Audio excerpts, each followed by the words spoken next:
Hello everyone, very very good morning to all of you. I know कि ये time आपके लिए और हमारे लिए सभी के लिए बहुत ज़्यादा डिफिकल्ट रहा है, बट जैसे कि वो कहते हैं ना कि life goes on and you have to move on. और बहुत सारे ऐसे स्टूडेंट होंगे जो ऑब्वियसली अब ये सोच रहे होंगे कि यार अब अगली बार क्या करना है। कल रात के काउंसलिंग सेशन में मैं आप सभी लोगों से मैंने इन टॉपिक्स पर बात करी थी और मैंने अपनी पूरी कोशिश करी है जो भी पॉसिबली जेआरएफ अड्डा कर सकता है या जो भी हम एज अ स्टूडेंट्स कर सकते थे, हमने ट्राई किया कि हम करें। बट अब वक्त है मूव ऑन करने का, अपने आप को रिकलेक्ट करने का और आगे बढ़ने का। अगर मैं आप लोगों से बात करूं तो यहां पर मैं आप लोगों के ये 5 मिनट सिर्फ इसलिए लेने आई हूं, सिर्फ एक सिंपल सा लॉजिक आप लोगों को बताने आई हूं कि देखिए at the end of the day जब भी एग्जाम आप लोगों का होगा, it is very very important कि हम हमारे 200% एफिशिएंसी, एनर्जी और कंपिटेंसी के साथ में उसमें पार्टिसिपेट करें। क्योंकि इस बार अगर री एग्जाम हो रहा है और एक नए डेट के साथ आएगा एनटीए या जो भी एजेंसी एग्जाम करवाएगी, आप सब लोग जानते हैं कि हमारे लिए चैलेंजेस जो है वो काफी होंगे। तो बस वही चीज आप लोगों को बताने आई हूं और मुझे ऐसा लगता है ये मेरा बेसिक लॉजिक रहा है हमेशा से। जब भी कुछ भी समझना है या जब भी हम लोगों को ये ना हो कि भाई क्या करना है कैसे करना है, वो कंफ्यूजन एम्बिग्युइटी हमारे दिमाग में होती है, तो let's go to the basics. बिल्कुल आपके जो बेसिक रूल्स है ना वहां पर आ जाओ, जो सबसे क्लीशे चीजें होती है उन पर वापस आ जाओ। और इसीलिए आज जो मोटिवेशनल आप लोगों का कोट है ना, वो भी मैं वही लाई हूँ जो सबसे क्लीशे है। मैंने सबने बचपन से ये चीज सुनी है कि आई एम पॉसिबल लिखा होता है इम्पॉसिबल के अंदर। तो मैं ये चीज आप सभी लोगों से पूछने आई हूँ और आप सब लोगों की वो जो एनर्जी है, वो जो ड्राइव होती है एक स्टूडेंट के अंदर, जो उसकी बेस्ट चीज होती है, जो थ्राइव होता है सक्सेसफुल बनने का, उसके अंदर आप सभी लोगों को अपने आप से पूछना है that is it possible for you और नॉट। बिकॉज इफ नॉट तो मैं आपको यहाँ मोटिवेट करने आई हूँ दैट इट इज पॉसिबल। तो मेरे लिए यहाँ पर सिंपल सा लॉजिक ये है दैट इट इज पॉसिबल और नॉट, ये आप लोगों को डिसाइड करना है। और जरूर आज बस और कुछ नहीं, ना मैं बोलूंगी लाइक के लिए, ना मैं बोलूंगी सब्सक्राइब के लिए, कल से एक ही चीज बोल रही हूँ, हमें एग्जाम डेट चाहिए। दूसरा, हमें अपने आप का मोटिवेशन चाहिए। सो इज इट पॉसिबल और नॉट, ये आप लोगों को कमेंट सेक्शन में मुझे बताना है। मैं आप लोगों को 4 बेसिक सवाल जो मेरे दिमाग में इस वक्त हैं वो आप लोगों से डिस्कस करने आई हूं। सबसे पहले हम लोगों को रीस्टार्ट करना है। So how to restart?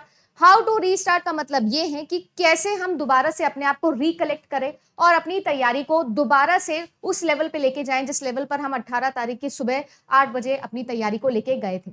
सबसे इंपॉर्टेंट चीज ये है कि जहां गलती करे हो, जो चीजें मिस किए हो, शायद हमारे पास में एक और दोबारा मौका आया है उन गलतियों पर दोबारा से काम करने का।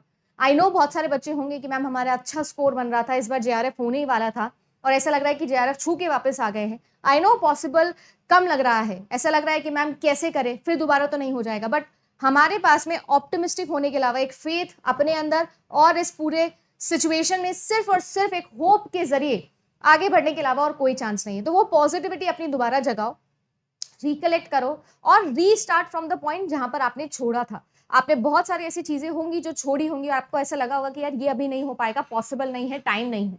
शायद लाइफ ने हमें दोबारा से वो टाइम दिया है, दोबारा से स्टार्ट करो। जहां जहां सिली मिस्टेक करी है वो दोबारा से देखो। सबसे पहले जो मेरी स्ट्रैटेजी रहेगी वो ये रहेगी कि जो अभी रिसेंट पेपर हुआ है उस पेपर में जो गलतियां मैंने करी, उन गलतियों को मैं सबसे पहले पकड़ूं और आगे बढ़ूं।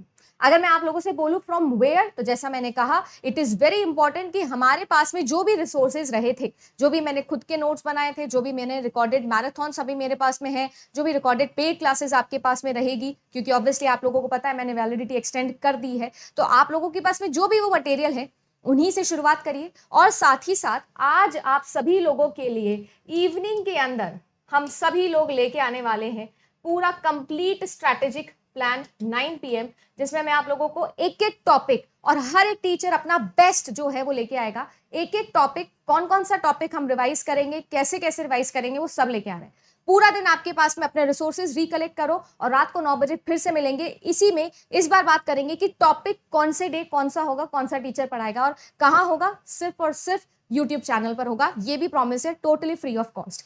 अब आती है बात कि आपका एक्सपेक्टेड एग्जाम डेट। ये एक सवाल है जो हम सब लोगों के दिमाग में है। कल रात को काउंसलिंग सेशन में मैंने आप बच्चों से 25 दिन मांगे थे, यानी मैंने आपको बोला था कि अगले 2 से 3 दिन के अंदर हम पूरी ट्राई करें। और मैं ही नहीं, मैं तो कोई नहीं हूं, बहुत सारा मीडिया है जो इस वक्त प्रेशर बना रहा है। यूट्यूब फर्टर्निटी एक साथ मिलके जो है वो आप लोगों के लिए कोशिश ये करिए कि हम जल्द से जल्द, जितना ज्यादा प्रेशर बनाया जाएगा उतना जल्द से जल्द। आप सब देख रहे हैं कि कल पहली बार जो है वो मिनिस्टर आए और उन्होंने खुद ने बहुत सारी चीजें ऐसी बोली जो अपन डिमांड कर रहे थे, अपन रिक्वेस्ट कर रहे थे कि भाई ये प्लीज बताइए हमको, तो at least he took a stand. सो हमारे लिए छोटा सा तिनका ही क्यों ना हो, अभी वादे हैं, देखते हैं कितने सॉलिड हैं ये वादे, बट अभी तक वादे हमारे पास आ गए हैं। तो वी हैव दिस थिंग कि अगले 2 से 3 दिन के अंदर, यानी आज और कल के अंदर हमारी एग्जामिनेशन डेट के लिए हम लड़ते रहेंगे। #रीनेट एग्जामिनेशन डेट ट्विटर पे आप लोगों को पता ही है कि अपन सभी लोग सिर्फ और सिर्फ इसी चीज पे काम कर रहे हैं। तो एग्जाम डेट 2 से 3 दिन आ जाएगी। मेरी एक्सपेक्टेड एग्जाम डेट जो है, मैंने कहा है कि लास्ट डेट जो मुझे लगता है मुझे चाहिए वो है 15 जुलाई की। इससे देरी नहीं होनी चाहिए, नहीं तो पूरा का पूरा दिसंबर वाला एग्जाम भी बिगड़ जाएगा। And then comes of course कि बहुत सारे चैलेंजेस हैं जो इस टाइम पे आएंगे। बहुत सारी जगहों पर जो है वो हमें अभी भी ऐसे वीडियोस देखने मिलेंगे, या अभी भी आपको पता है बहुत सारे बच्चों में, बहुत सारे यूट्यूब फर्टर्निटी मीडिया में बहुत सारा आक्रोश इस वक्त होगा। अभी ये जो टॉपिक है ये और तूल लेगा, आपको पता है कि अब ये हाथ मीडिया में चला गया है, ये हाथों में चला गया मीडिया के।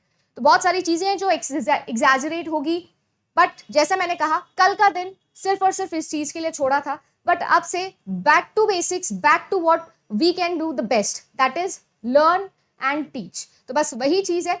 चैलेंजेस बहुत आएंगे, डिस्ट्रैक्शंस भी बहुत आएंगे। डिस्ट्रैक्शंस नहीं कहूंगी अभी, इसको नॉइजेस कह सकती हूँ, पॉजिटिव और नेगेटिव, क्योंकि सब लोग जो है वो अपना अपना मत रख रहे हैं और सब लोगों की मैं रिस्पेक्ट करती हूँ। बिल्कुल सही वो कर रहे हैं, जो गलत बोलना चाह रहे हैं, जो सही बोलना चाह रहे हैं, जो भी है वो उनका हक है और वो बिल्कुल सही कर रहे हैं। किसी ना किसी को तो करना ही होगा, तो सब लोग बिल्कुल ठीक तरीके से कर रहे हैं। बट मुझे ऐसा लगता है कि कोई ना कोई एक ऐसा साइड भी होना चाहिए जो पकड़ के आपको वापस पढ़ाई पे लेके आए, क्योंकि जितना हम ज्यादा उसमें घुसते रहेंगे हमारा टाइम निकलता जाएगा।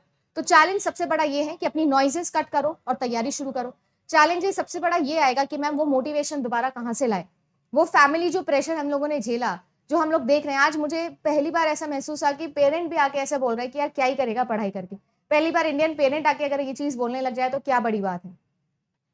बट यस, मुझे पता है बहुत सारे आएंगे, बट यही चीज मैं आपको बताना चाहूंगी, जब डिफिकल्ट सिचुएशंस आती है तभी स्ट्रॉन्ग कैरेक्टर्स निकल के आते हैं। मेरी लाइफ का यही पॉइंट है। एक टाइम ऐसा था जब 2017 में मैं भी एसएससी के लिए प्रिपेयर कर रही थी और मेरे साथ भी यही सेम चीज हुई थी। शायद इसीलिए कल मुझे थोड़ा इमोशनल भी हो गया, क्योंकि मुझे मेरा टाइम याद आ गया और मेरी मदर जो है उनसे भी मैं वही चीज डिस्कस कर रही थी। उनको अच्छा नहीं लगा कि यार तू इतना ज्यादा इफेक्ट क्यों हो रही है इस चीज को लेके, बट फिर मुझे उन्हें याद दिलाना पड़ा कि 2017 वाली अदिति को याद करिए, अभी वाली अदिति को नहीं।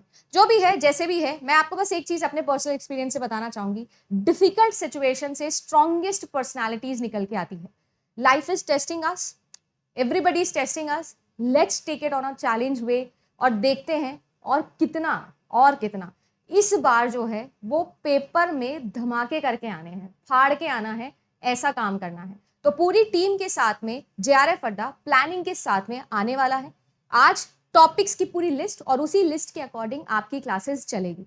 आप सब लोगों का बहुत बहुत शुक्रिया, आपने हमें बहुत सपोर्ट किया है। बट ये याद रखिएगा कि जितना हार्डवर्क, जितना पेन पिछले 6 महीने में दिया है, और शायद इस बैच को सबसे ज्यादा पढ़ाया है, चाहे पेड हो चाहे यूट्यूब हो, पर मैं फिर आपको एक वादा करती हूँ कि जेआरएफ अड्डा पर जो मेहनत अभी तक हुई है उससे 200% ज्यादा मेहनत हम लेके आने वाले हैं, क्योंकि मैंने और पूरी टीम ने इसको एक चैलेंज ले लिया है।